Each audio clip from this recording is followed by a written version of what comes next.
ವೀಕ್ಷಕರೆಲ್ಲರಿಗೂ ದೈನಿಕ ರಾಶಿ ಫಲ ವಿಶೇಷ ಕಾರ್ಯಕ್ರಮಕ್ಕೆ ಸ್ವಾಗತ. ಇವತ್ತಿನ ಈ ವಿಡಿಯೋದಲ್ಲಿ ನಾವು ವರ್ಷ 2025ರ ಡಿಸೆಂಬರ್ ತಿಂಗಳಿನ 12ನೇ ತಾರೀಕಿನ ದಿನ ತುಲಾ ರಾಶಿಯ ಫಲಗಳನ್ನು ತಿಳಿದುಕೊಳ್ಳಲಿದ್ದು, ಈ ದಿನ ತುಲಾ ರಾಶಿಯ ಜಾತಕದವರ ಪಾಲಿಗೆ ಹೇಗೆ ಸಾಬೀತಾಗಲಿವೆ, ಈ ದಿನ ಗ್ರಹ ನಕ್ಷತ್ರಗಳ ಸ್ಥಿತಿಗತಿಗಳೇನು ಮತ್ತು ಇಲ್ಲಿ ಉಂಟಾಗಲಿರುವ ಯೋಗಗಳ್ಯಾವುವು, ಈ ಯೋಗಗಳ ಪ್ರಭಾವ ನಿಮ್ಮ ಮೇಲೆ ಹೇಗೆ ಕಾಣಿಸಿಕೊಳ್ಳಲಿದೆ, ಜೊತೆಗೆ ಈ ದಿನಗಳಂದು ನೀವು ಹೊಂದಿರಬೇಕಾದ ಎಚ್ಚರಿಕೆ ಏನು ಅನ್ನೋದೆಲ್ಲವನ್ನ ವಿಸ್ತಾರ ರೂಪದಲ್ಲಿ ಇಲ್ಲಿ ತಿಳಿದುಕೊಳ್ಳೋಣ.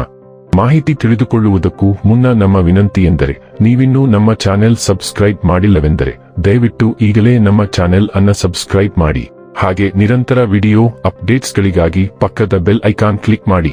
ವೀಕ್ಷಕರೇ, ದೈನಿಕ ರಾಶಿ ಫಲಗಳನ್ನು ತಿಳಿದುಕೊಳ್ಳುವುದಕ್ಕೂ ಮುನ್ನ ಈ ದಿನ ಗ್ರಹ ನಕ್ಷತ್ರ ತಿಥಿಗಳ ಮಾಹಿತಿ ಮತ್ತು ಯೋಗಗಳ ಕುರಿತು ನೋಡೋಣ. ಈ ದಿನವು ಶುಕ್ರವಾರದ ದಿನವಾಗಿರಲಿದ್ದು, ಮಾರ್ಗಶಿರ ಮಾಸದ ಕೃಷ್ಣ ಪಕ್ಷದ ಅಷ್ಟಮಿಯ ತಿಥಿ ಇರಲಿದೆ. ಅಷ್ಟಮಿ ತಿಥಿಯು ಈ ದಿನ ಮಧ್ಯಾಹ್ನದ 2:56 ಇರಲಿದ್ದು, ನಂತರದಲ್ಲಿ ನವಮಿ ತಿಥಿ ಪ್ರಾರಂಭವಾಗಲಿದೆ. ಜತೆಗೆ ಈ ದಿನ ರಾತ್ರಿಯ 5:50 ಉತ್ತರ ಫಾಲ್ಗುಣಿ ನಕ್ಷತ್ರದ ಗೋಚರವಿರಲಿದ್ದು, ನಂತರದಲ್ಲಿ ಹಸ್ತ ನಕ್ಷತ್ರದ ಗೋಚರ ಪ್ರಾರಂಭವಾಗಲಿದೆ. ಜತೆಗೆ ಈ ದಿನ ಬೆಳಿಗ್ಗೆಯ 11:12 ಪ್ರೀತಿ ಹೆಸರಿನ ಯೋಗ ಇರಲಿದ್ದು, ನಂತರದಲ್ಲಿ ಆಯುಷ್ಮಾನ್ ಹೆಸರಿನ ಯೋಗ ಪ್ರಾರಂಭವಾಗಲಿದೆ. ಇನ್ನು ಚಂದ್ರದೇವನು ಈ ದಿನ ಬೆಳಿಗ್ಗೆಯ 10:20 ಸಿಂಹರಾಶಿಯಲ್ಲಿ, ನಂತರದಲ್ಲಿ ಕನ್ಯಾ ರಾಶಿಯಲ್ಲಿ ಗೋಚರಿಸಲಿದೆ. ಅದೇ ಸೂರ್ಯದೇವನು ಈ ದಿನ ವೃಶ್ಚಿಕ ರಾಶಿಯಲ್ಲಿ ಗೋಚರಿಸಲಿದ್ದಾನೆ. ಇನ್ನು ಈ ದಿನದಂದು ಅಭಿಜಿತ್ ಮುಹೂರ್ತ ಬೆಳಿಗ್ಗೆಯ 11:54 ಇಂದ ಮಧ್ಯಾಹ್ನದ 12:36 ಇರಲಿದೆ. ಇದು ಈ ದಿನದ ಗ್ರಹ ನಕ್ಷತ್ರ ತಿಥಿಯ ಕುರಿತಾದ ಮಾಹಿತಿಯಾಗಿದ್ದು, ಇದರ ಆಧಾರದ ಮೇಲೆ ನಿಮ್ಮ ದಿನಚರಿಯಲ್ಲಿಯೂ ಬದಲಾವಣೆ ಕಂಡು ಬರಲಿದೆ. ಇನ್ನು ಈಗ ಈ ದಿನದ ತುಲಾ ರಾಶಿಯ ಫಲಗಳ ಕುರಿತು ನೋಡುವುದಾದರೆ, ನೀವು ಬಹುಕಾಲದಿಂದ ಎದುರು ನೋಡುತ್ತಿದ್ದ ಜೀವನದ ಒತ್ತಡಗಳಿಂದ ಇಂದು ಶಮನ ಪಡೆಯುತ್ತೀರಿ. ಅವುಗಳನ್ನು ಶಾಶ್ವತವಾಗಿ ದೂರವಿಸಿರಿಸಲು, ನಿಮ್ಮ ಜೀವನ ಶೈಲಿಯನ್ನು ಬದಲಿಸಲು ಇದು ಸರಿಯಾದ ಸಮಯ. ನಿಧಿಗಳ ಹಠಾತ್ ಒಳಹರಿವು ನಿಮ್ಮ ಪಾವತಿಗಳು ಮತ್ತು ತಕ್ಷಣದ ವೆಚ್ಚಗಳನ್ನು ನೋಡಿಕೊಳ್ಳುತ್ತದೆ. ಶಿಶುವಿನ ಅನಾರೋಗ್ಯ ನಿಮ್ಮನ್ನು ವ್ಯಸ್ತವಾಗಿಡುತ್ತದೆ. ನೀವು ತಕ್ಷಣ ಗಮನ ನೀಡುವ ಅಗತ್ಯವಿರುತ್ತದೆ. ನಿಮ್ಮಿಂದ ಸ್ವಲ್ಪ ಉದಾಸೀನತೆಯು ಸಮಸ್ಯೆಯನ್ನು ಉಲ್ಬಣಗೊಳಿಸುವುದರಿಂದ ಸರಿಯಾದ ಸಲಹೆ ತೆಗೆದುಕೊಳ್ಳಿ. ನಿಮ್ಮ ಸಂಗಾತಿಯ ಚಿತ್ತ ಚೆನ್ನಾಗಿರುವಂತೆ ಕಾಣದಿದ್ದರಿಂದ ವಿಷಯಗಳನ್ನು ಸರಿಯಾಗಿ ನಿರ್ವಹಿಸಿ. ನೀವು ಯಾವಾಗಲೂ ಮಾಡಬಯಸಿದ ರೀತಿಯ ಕೆಲಸವನ್ನು ಕಚೇರಿಯಲ್ಲಿ ಇಂದು ನೀವು ಮಾಡಬಹುದು. ನಿಮ್ಮ ಸ್ಪರ್ಧಾತ್ಮಕ ಸ್ವಭಾವ ನೀವು ಪ್ರವೇಶಿಸುವ ಯಾವುದೇ ಸ್ಪರ್ಧೆಯಲ್ಲೂ ನಿಮ್ಮನ್ನು ಗೆಲ್ಲಿಸುತ್ತದೆ. ನಿಮ್ಮ ಜೀವನ ಸಂಗಾತಿಯು ಈ ಅಗತ್ಯದ ಕಾಲದಲ್ಲಿ ಅವರ ಕುಟುಂಬದ ಸದಸ್ಯರಿಗೆ ಹೋಲಿಸಿದರೆ ನಿಮ್ಮ ಕುಟುಂಬದ ಸದಸ್ಯರಿಗೆ ಕಡಿಮೆ ಕಾಳಜಿ ಮತ್ತು ಪ್ರಾಮುಖ್ಯತೆಯನ್ನು ನೀಡಬಹುದು. ಇಂದು ನಿಮಗೆ ಯಾವುದೇ ಪ್ರತಿರೋಧವಿಲ್ಲದೆ ಹೆಸರು ಮತ್ತು ಖ್ಯಾತಿ ಬರುವುದನ್ನು ನೀವು ಕಾಣಬಹುದು. ತರ್ಕಕ್ಕಿಂತ ಹೆಚ್ಚಾಗಿ ನಿಮ್ಮ ಅಂತಃಪ್ರಜ್ಞೆ ಮತ್ತು ಭಾವನೆಗಳ ಆಧಾರದ ಮೇಲೆ ನೀವು ಕ್ಷಿಪ್ರ ನಿರ್ಧಾರಗಳನ್ನು ತೆಗೆದುಕೊಳ್ಳುವ ಸಾಧ್ಯತೆ ಇದೆ, ಆದರೆ ಅವು ಹಣದ ಮೇಲೆ ಸರಿಯಾಗಿರುತ್ತವೆ.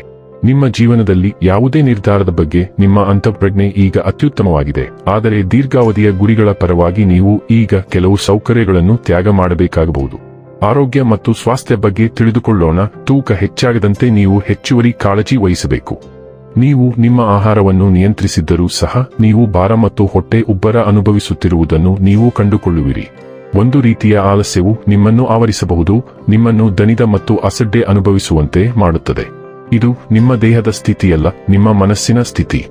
ಧ್ಯಾನ ಮತ್ತು ಇತರ ಮನಸ್ಸಿನ ದೇಹದ ಶಿಸ್ತುಗಳು ಇಂದು ನಿಮಗೆ ಹಗುರ ಮತ್ತು ಫಿಟ್ ಆಗಿರಲು ಸಹಾಯ ಮಾಡುತ್ತದೆ.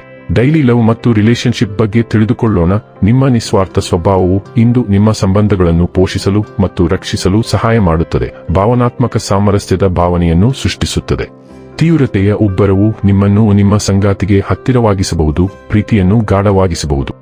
ಅಭಿಪ್ರಾಯದಲ್ಲಿನ ವ್ಯತ್ಯಾಸಗಳು ಹೊರಹೊಮ್ಮಬಹುದು, ಮುಕ್ತ ಮನಸ್ಸನ್ನು ಪ್ರೋತ್ಸಾಹಿಸಬಹುದು. ವ್ಯತಿರಿಕ್ತ ದೃಷ್ಟಿಕೋನಗಳನ್ನು ಸೌಜನ್ಯದಿಂದ ಸ್ವೀಕರಿಸಿ ಮತ್ತು ಪ್ರಾಮಾಣಿಕ ಸಹಾನುಭೂತಿಯ ಸಂವಹನದ ಮೂಲಕ ಸಮತೋಲನವನ್ನು ಕಂಡುಕೊಳ್ಳಿ. ವೃತ್ತಿ ಮತ್ತು ಹಣ ಬಗ್ಗೆ ತಿಳಿದುಕೊಳ್ಳೋಣ. ನಿಮ್ಮ ಕೆಲಸದ ಸ್ಥಳಕ್ಕೆ ನೀವು ದೃಢನಿಶ್ಚಯ ಮತ್ತು ಭಾವನಾತ್ಮಕ ಒಳನೋಟವನ್ನು ತರುತ್ತೀರಿ. ನಿಮ್ಮ ಗಂಭೀರ ಮತ್ತು ಆಧಾರಪೂರ್ಣ ವಿಧಾನಕ್ಕೆ ಗೌರವವನ್ನು ಗಳಿಸುತ್ತೀರಿ. ಭವಿಷ್ಯದ ಯಶಸ್ಸಿಗೆ ಬಲವಾದ ಅಡಿಪಾಯ ಹಾಕಲು ಇದು ಒಳ್ಳೆಯ ಸಮಯ.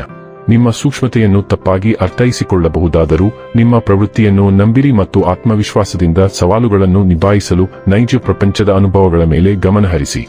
ಇನ್ನು ಕೊನೆಯದಾಗಿ ಈ ದಿನ ಮಾಡಿಕೊಳ್ಳಬೇಕಾದ ಉಪಾಯಗಳ ಕುರಿತು ನೋಡುವುದಾದರೆ, ಸಾಮರಸ್ಯ ಮತ್ತು ಶಾಂತಿಯುತ ಕುಟುಂಬ ಜೀವನಕ್ಕಾಗಿ ಗಂಗಾಜಲವನ್ನು 108 ದಿನಗಳವರೆಗೆ ನಿರಂತರವಾಗಿ ಮನೆಯಲ್ಲಿ ಸಿಂಪಡಿಸಿ. ವೀಕ್ಷಕರೇ, ಇದಾಗಿತ್ತು ತುಲಾ ರಾಶಿಯ ಜಾತಕದವರ ದೈನಿಕ ರಾಶಿ ಫಲದ ಮಾಹಿತಿ ಇಷ್ಟವಾದರೆ ವಿಡಿಯೋವನ್ನು ಲೈಕ್ ಮತ್ತು ಶೇರ್ ಮಾಡಿ. ಹಾಗೆ ಚಾನೆಲ್ ಸಬ್ಸ್ಕ್ರೈಬ್ ಮಾಡುವುದರ ಜೊತೆಗೆ ನಿರಂತರ ವಿಡಿಯೋ ಅಪ್ಡೇಟ್ಸ್ಗಳಿಗಾಗಿ ಪಕ್ಕದ ಬೆಲ್ ಐಕಾನ್ ಕ್ಲಿಕ್ ಮಾಡಿ.